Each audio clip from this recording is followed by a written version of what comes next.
Assalamualaikum warahmatullahi wabarakatuh, sahabat-sahabat sekalian yang berbahagia.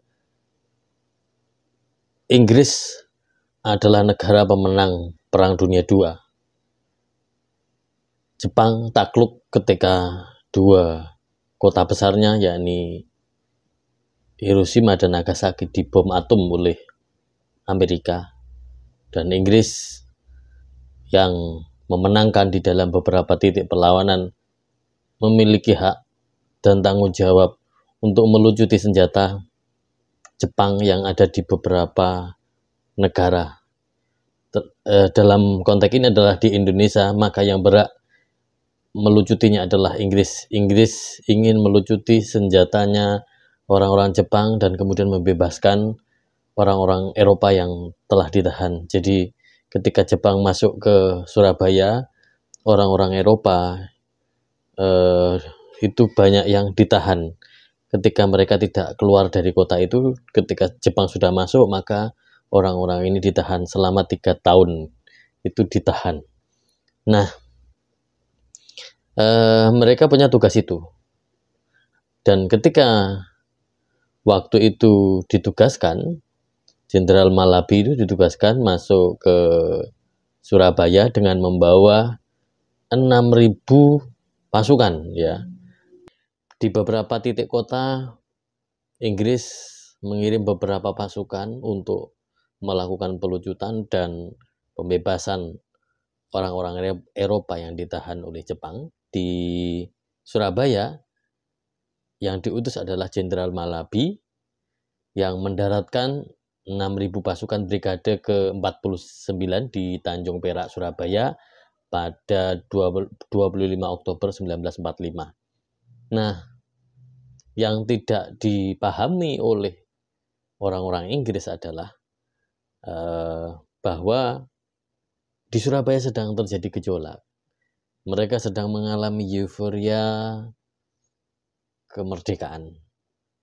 Dan kemudian yang kemarin saya ceritakan tentang kasus di Hotel Yamutu menjadi pemicu kemarahan orang Surabaya terhadap orang-orang Belanda. Dan ketika Inggris itu masuk, Inggris karena merasa pemenang, kemudian juga mungkin mereka menganggap bahwa Indonesia itu adalah wilayah kosong, wilayah yang tanpa penghuni, tanpa ada pemerintahan, tanpa ada negara.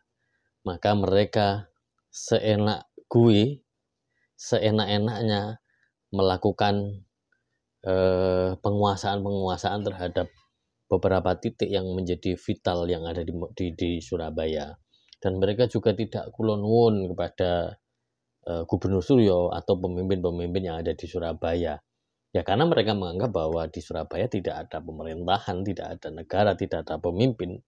Jadi mereka punya hak untuk melakukan itu. Dan ketika mereka itu menguasai beberapa titik-titik yang ada di Surabaya, itu sudah orang Surabaya sudah melakukan defense, sudah mencurigai. Jangan-jangan ini orang Inggris itu tidak hanya sekedar melucuti senjatanya Jepang, tidak hanya sekedar ingin membebaskan tahanan-tahanan Eropa, tapi dia sedang kong kali kong dengan Belanda untuk kembali menjajah Indonesia. Maka kecurigaan itu menjadi semakin menebal ketika melihat orang-orang Inggris yang sombong, yang congkak, ya, dan malah justru juga menyebarkan pamflet-pamflet agar senjata-senjata yang telah dirampas oleh arek-arek Surabaya itu untuk diserahkan. Nah, ini menimbulkan kecurigaan yang besar dan menimbulkan kemarahan yang besar. Akhirnya arek-arek Surabaya itu bergerak mengepung pasukan-pasukan Inggris yang ada di beberapa titik di Surabaya. Ya, di gedung-gedung itu dikepung oleh arek-arek Surabaya. Kemarin saya di episode pertama sudah saya ceritakan bagaimana mereka memiliki senjata-senjata lengkap yang dimiliki oleh Jepang itu hampir semuanya dirampas oleh arek-arek Surabaya. Jadi pasukan Inggris yang 6.000 itu dikepung di berbagai sisi, di berbagai tempat itu dikepung dan terjadi perang, terjadi tembak-menembak satu dengan yang lain, dan hampir saja sebenarnya Inggris kalah. Ya, karena semuanya sudah terkepung, dan kalau misalnya tidak dihentikan, maka mereka akan dipermalukan di dunia internasional. Bayangkan sebuah negara yang menang di Perang Dunia II dengan negara-negara hebat, Jerman, Jepang, dan lain sebagainya, tetapi kemudian dikalahkan oleh arek-arek Surabaya. Dan ini menimbulkan apa ya, kalau itu kemudian terjadi, betul-betul memalukan di dunia internasional. Bagaimana mereka yang tidak menghadapi sebuah negara yang diperhitungkan, mereka hanya menghadapi rakyat yang tidak memiliki disiplin militer, kemudian dikalahkan oleh mereka. Nah, ini pasti akan menimbulkan rasa malu yang begitu besar. Nah, oleh karenanya Jenderal Malabi meminta kepada pimpinannya agar mengutus tokoh yang bisa mengendalikan massa yang sedang marah ini. Ketika melihat di Jawa Timur tidak ada yang bisa, karena semuanya telah kompak satu visi untuk menghancurkan semua penjajahan, ya. Menghancurkan anasir-anasir Belanda. Ya, tidak ada yang bisa melakukan itu kecuali adalah Soekarno. Maka Soekarno kemudian diundang untuk datang ke Surabaya, meleraikan orang arek-arek Surabaya yang sedang marah itu. Nah, Pak Karno datanglah ke Surabaya, dan di sana Pak Karno melihat betapa heroiknya orang-orang Surabaya, dan melihat banyak orang yang bersenjata. Jadi Pak Karno bukan takut kepada Inggris, tapi takut kepada arek-arek Surabaya yang khawatir salah tembak gitu kan. Nah, ternyata ketika Pak Karno itu datang dan kemudian di sana melakukan perundingan pada tanggal 30 kira-kira tanggal 28 sampai tanggal 30 Oktober 1945, di mana kemudian ada keputusan bahwa antar Inggris, pasukan Inggris dan arek-arek Surabaya itu harus menghentikan tembak-menembak dan harus ada gencatan senjata, dan kemudian meminta juga kepada Inggris agar menarik diri dari beberapa titik yang dikuasai dan dipusatkan di pelabuhan Perak saja. Dan ini kemudian disepakati dan dibentuklah yang namanya Kontak Biro, di mana Kontak Biro itu bekerja untuk bagaimana supaya tidak terjadi tembak-menembak antara Inggris dengan arek-arek Surabaya di dalam konteks ini.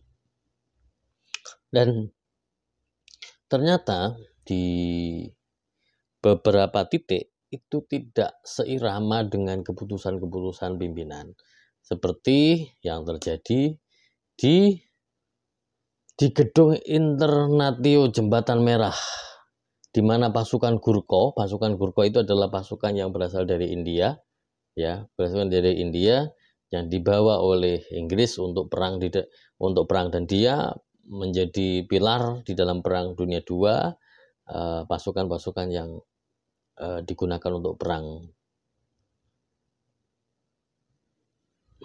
Pasukan Gurkha adalah pasukan yang berasal dari India yang ditugaskan oleh Inggris untuk ikut perang, dan ketika di Indonesia ia juga diajak, tetapi dalam konteks di Surabaya ini ternyata pasukan Gurkha yang ada di gedung Internatio Jembatan Merah ini berulah, jadi orang-orang yang berlalu lalang itu ditembaki, padahal sudah disepakati terjadi gencatan senjata.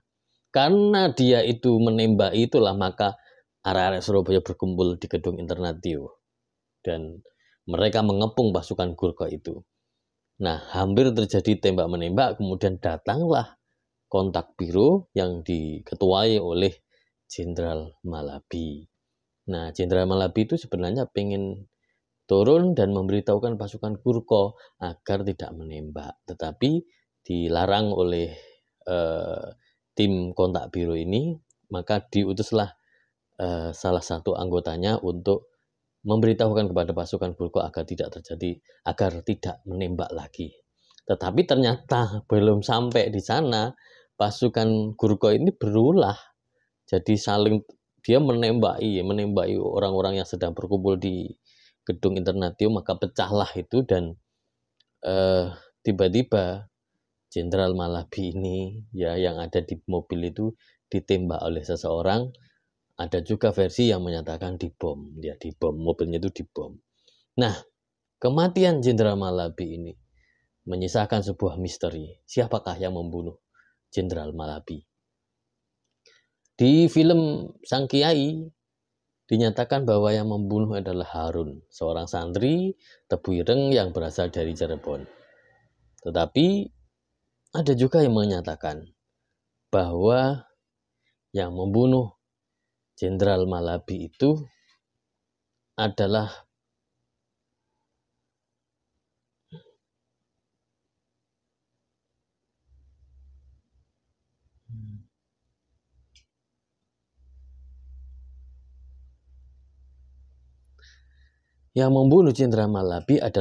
Ook Hendironoto, ya. Ook Hendironoto. Di versi yang lain bahwa yang membunuh Jenderal Malabi, jadi ini adalah bentuk pengakuan. Jadi setelah sekian tahun, kemudian ada sejarawan yang mewawancarai, ada yang mengaku bahwa dialah yang membunuh Jenderal Malabi. Dalam konteks ini seperti Ook Hendironoto ini mengaku yang membunuh, yang menembak Jenderal Malabi. Tapi ada juga pengakuan yang menarik, yakni ada seseorang yang bernama Ajis Endok. Ajis Endok itu adalah warga Ampel. Waktu itu ia masih berumur 18 tahun dan dia punya sebuah pistol, dan ketika terjadi huru-hara itu dia melihat bahwa ini orang Inggris ya. Jadi Jenderal Malabi dia enggak tahu tentang siapa jabatannya, dia jenderal atau enggak, tapi ini orang Inggris, ini orang Londo, orang barat gitu ya. Akhirnya karena dia itu punya tembak, maka ditembaklah Jenderal Malabi itu dan meninggal dunia di tempat itu, tapi kemudian diiringi dengan bom. Nah, ini diwawancarai ya, Ajis Endok itu diwawancarai. Ada yang menyebut bahwa Ajis Endok itu adalah orang Madura. Wallahu alam, tapi di konteks di Tempo ini diceritakan bahwa beliaulah yang menembak Jenderal Malabi. Tetapi ketika melaporkan kepada Dul Arnowo ya sebagai ketua TKR waktu itu, baik Ajis Endok dilarang untuk bercerita. Jadi cukup itu. Jadi kebenaran sampai sekian tahun siapa yang membunuh Jenderal Malabi tidak terungkap. Bahkan saya juga pernah ketika saya wawancara dengan Pak Masrur, penulis sejarah di Mojokerto, pernah beliau itu melakukan wawancara dan punya naskah juga bahwa yang membunuh ini berdasarkan pengakuan Kiai Akhyad Halimi, yakni ada 3 orang yang diutus oleh Hadratus Syekh Hasyim Asy'ari, seorang kiai yang sakti, yang kemudian menculik Jenderal Malabi dan dibunuh. Tapi ini pernah dimuat di Aula ya, dimuat di majalah Aula. Nah, tetapi tetap kebenaran ini masih misteri. Siapakah yang membunuhnya? Ini tetap menjadi misteri. Kenapa? Karena ini adalah sebuah pelanggaran. Jadi kalau perang, jenderalnya itu dibunuh, itu sama dengan perang dan itu pelanggaran. Tapi siapa yang melanggar? Siapa yang melanggar? Ini adalah tawuran ya, tawuran massal. Ini bukan tentara dengan tentara, bukan militer dengan militer, tetapi ini adalah rakyat. Kalau Indonesia diminta pertanggungjawaban, ya nggak bisa karena ini bukan tentara ya, tapi adalah terjadi tawuran waktu itu, terjadi kesalahpahaman dan Malabi tewas. Dan inilah yang kemudian menimbulkan kemarahan dari orang-orang Inggris, dari tentara Inggris untuk menghancurkan Surabaya. Maka kemudian pasukan Inggris menyebarkan selebaran-selebaran, melakukan ultimatum agar seluruh orang Surabaya yang membawa senjatanya Jepang agar dikumpulkan. Bila tidak, maka mereka akan dibombardir. Dan ini akan meletus pada tanggal 10 November.